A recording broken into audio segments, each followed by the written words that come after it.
সরে আসো, ভয় নেই সরে আসো। পাপা স্নান করেছে তো ওই জন্য গরম ডায়ার দিয়ে শুকিয়ে দিচ্ছি। আসো আসো আসো আসো আসো। আগে কি ভয় পেতো এই ডায়ারটাকে, আর এখন এই গরম হাওয়াটা দিচ্ছি, ওর ভালো লাগছে মনে হয়। এখানে সরে আসো সরে আসো সরে আসো, হ্যাঁ সরে আসো সরে আসো সরে আসো।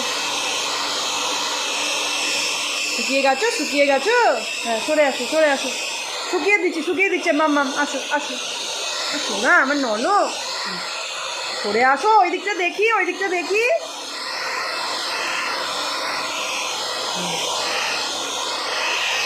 যাও এবার শুয়ে থাকো, চুপ করে শুয়ে থাকো। হ্যাঁ হ্যাঁ হ্যাঁ, আবার নিজেই ঘুরে ঘুরে যাচ্ছে। কত বুদ্ধি হয়েছে দেখো। হ্যাঁ, যেদিকটা ভিজে আবার দিকটা ঘুরে গেল আবার। হ্যাঁ বসো বসো, শুকিয়ে দিচ্ছে মাম্মা। বসো বসো বসো বসো। বাবা ছেলে বসতে পারে না গো, ছেলের শরীরটা তো খারাপ। শান্তি শান্তি।